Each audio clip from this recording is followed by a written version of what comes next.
আমাদের অনেক সহযোদ্ধাদের লাশ নিয়ে আমরা কবরস্থানে গিয়েছি। অনেক সহযোদ্ধাকে দেখেছি পঙ্গুত্ব বরণ করতে।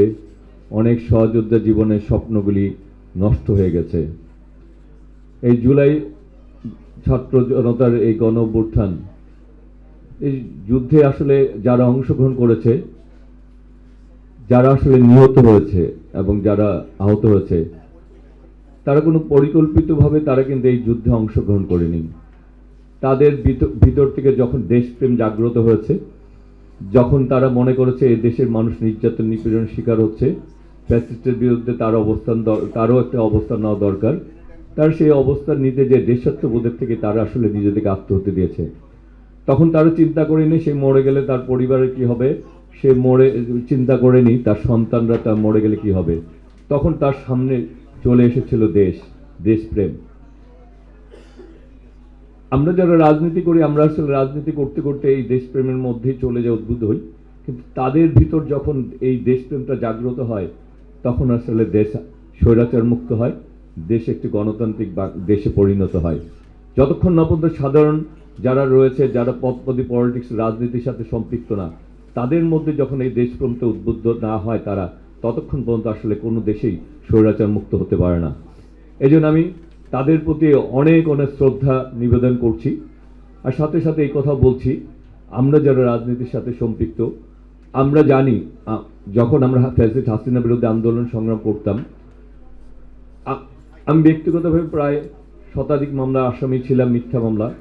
7 বার কারাগারে গিয়েছি, 8 বছর সাজা হয়েছিল, 86 দিন ডিবি রিমান্ডে ছিলাম, 2 বার মৃত্যুর হাত থেকে বেঁচে এসেছি, 4টি গুলি আমার দেহ। আল্লাহর রহমতে, মানুষের ভালোবাসায়, মানুষের দোয়ায় বেঁচে আছি। তারপরেও আমার পরিবার আমাকে বারবার, আমি পরিবারের সবার ছোট ছেলে, আমার ভাই বোন 3 ভাই 2 বোন, আমার পরিবার আমাকে বারবার নিষেধ করেছিল আর রাজনীতির সাথে সম্পৃক্ত হতে। আমার ভাই বোনরা বেশিরভাগই বাইরে আমেরিকাতে সেটেল। আমাকে জোর করে তারা কয়েকবার আমেরিকা নিয়ে 10-12 চেষ্টা করেছিল বাংলাদেশে যাতে আমি না আসতে পারি। আমি একটি সময় আমার গ্রিন কার্ড ছিল, সেটা সারেন্ডার করি। আমি তখন বলেছিলাম আসলে আমি বিরোধী দলে কখনোই আমার পক্ষে সম্ভব না এই দেশ ছেড়ে যাওয়া। কারণ হচ্ছে আমাদের সহযোদ্ধারা, তারা রক্ত দিয়েছে, সহযোদ্ধারা জীবন দিয়েছে, আমি এটি পারবো না। তাতে তোমরা আমার পরিবার বা তোমরা আমার সাথে থাকো কি না থাকো, আমি বিরোধী দলে থাকবো না। কারণ হচ্ছে এই সুজনকে আমি দেখেছি, আমি যখন 2000 আমি যখন সুজন গুম হয় তখন আমি কারাগারে ছিলাম, ফরাদ গুম হয় আমি কারাগারে ছিলাম, জনিকে যখন হত্যা করা হয় তখনও মনে হয় আমি কারাগারেই ছিলাম। কারণ জনিকে দেখতে তখন তোমরা, আমি আসলে আমরা খুব কাছ থেকে দেখেছি আমাদের অনেক সহযোদ্ধাকে পঙ্গু হতে, অনেক সহযোদ্ধাকে। আসলে আমরা যতটুকু সময় কাটাই তার সময় বেশিরভাগ সময় কিন্তু আমরা পরিবারের সাথে কাটাই না। সকালে বের হই, সারাদিন বাইরে থাকি, রাতে যে মা ভাত বেড়ে দেয়, হ্যাঁ আমি এখন, আমার মা আছে, বাবা নেই, এই ভাই, কিন্তু আমাদের সহযোদ্ধাতে অনেক সময় কাটাই। এখনও যখন তাদেরকে একটা ব্যাপারে, তারা একটা কোনো ব্যাপারে রাগ করে, তাদেরকে ডাক দিয়ে ধমক দিই, তারা হয়তো বাবা মার কথা শুনে না, কিন্তু আমাদের কথা শুনে। তারা বড় ভাই হিসাবে আমাদেরকে সেই মর্যাদাটুকু দেয়। আমি আপনাদেরকে কথা দিচ্ছি, আমি জানি না আমি কতদিন বেঁচে থাকবো, কারণ বিভিন্ন সময় আমাকে হত্যা করার পরিকল্পনা করা হয়। আমি যতদিন বেঁচে থাকবো, আর আমার দল যদি একটা ভালো জায়গায় আসে, আমি যতদিন বেঁচে থাকবো আমি এই শহীদ পরিবারগুলির সাথে থাকবো, আপনাদেরকে কথা দিচ্ছি। ইনশাল্লাহ আল্লাহ যদি আমাকে ক্ষমতা দেয়, আমি আমার ক্ষমতা শেষ, আমার সন্তানদের যদি যতটুকু করবো, শহীদ পরিবারের তাদেরকেও আমি আপনাদের পাশে থাকবো, আমার সর্বোচ্চ কিছু দিয়ে আপনাদের পাশে থাকবো। আমি পরাজিত হই বা বিজয়ী সেটি বড় ব্যাপার নয়, আমি আপনাদের সহযোদ্ধা, আমি আপনাদের ভাই, সেই পরিচয় যাতে আমি সবসময় আপনাদের পাশে থাকতে পারি সেই দোয়া করবেন। এবং আপনাদের ভালোবাসায় সিক্ত হয়ে, আপনাদের একজন সহযোদ্ধা ভাই হয়ে, আপনাদের আমার দ্বারা আমি যদি ন্যূনতম আপনাদের উপকার করতে পারি, আমি মনে করি আমার রাজনীতি ধন্য হয়েছে।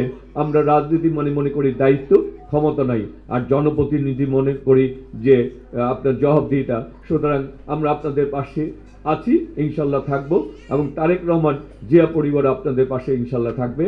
এটা আমার ভাই কাজী ফরহাদ 2013 ডিসেম্বরের 7 তারিখে ও গুম হয়েছে। আজ পর্যন্ত আমি আমার ভাইয়ের কোনো খোঁজ পাইনি, কিন্তু আমাদের পাশে সব সময় হাবিব ভাই ছিল এবং আছে, এবং এই জন্য আমি আসলে কথা বলতে পারি না, কারণ আমি আমার ভাইকে না নিজে হাতে বড় করছি। আমার ভাই বাসা থেকে নেমে গেল, আমি কোনোভাবেই বুঝতে পারি নাই যে আমার ভাই চলে যাচ্ছে। এই স্বৈরাচার হাসিনা এত বড়ই রাক্ষস যে প্রত্যেকটা ঘরের প্রত্যেকটা ছেলেকে নিয়ে গুম করছে, মেরে ফেলছে। কি অপরাধ? তারা দেশের জন্য যুদ্ধ করছে, তারা বিএনপির জন্য যুদ্ধ করছে, এটাই তাদের অপরাধ। এই এই তাই আমি আসলে কোনো কথাই বলতে পারি না। আমার ভাইয়ের কথা উঠলে আমার মুখ দিয়ে বের হয় না, আমার ভিতর ফেটে যায় যে আদৌ কি আমি আমার ভাইকে খুঁজে পাবো।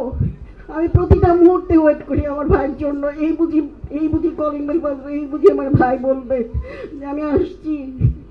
আমার আরেক ভাই আমান ভাই প্রত্যেক এই 2013 থেকে সে দৌড়ায় বেড়াচ্ছে আমার দুইটা ভাইয়ের জন্য, সুজন ফরহাদ। আরেকটা ভাই ছিল আমার, যাকে 18টা গুলি দিয়ে মেরে ফেলছে। লাস্ট ওর সাথে আমার জনির সাথে দেখা হয়, বলে আপু টেনশন করো না, আমরা আমার ভাইদেরকে খুঁজে বের করবো।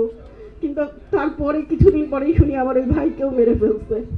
যাই হোক, আমরা অনেক খুশি, অনেক আনন্দিত যে আমাদের পাশে হাবিব ভাই আছে। আমাদের 9 নম্বর আসন থেকে উনি নমিনেশন পাইছেন, এবং আমরা সবাই তাকে ভোট দিব। ইনশাল্লাহ হাবিব ভাই আসবে, ইনশাল্লাহ আমরা তাকে চাই, কারণ সে অনেক ভালো একটা মানুষ।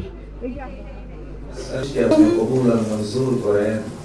আয় আল্লাহ, জান্নাতের বাগান হিসেবে কবুল আর মঞ্জুর করে নিন। আয় আল্লাহ, ঢাকা 9 আসনে আমাদের প্রিয় ব্যক্তিত্ব আয় আল্লাহ জনাব হাবিবুর রশিদ, আল্লাহ দেশের মানুষ তার জন্য দোয়া করছে। আয় আল্লাহ, তাকে আপনি নির্বাচন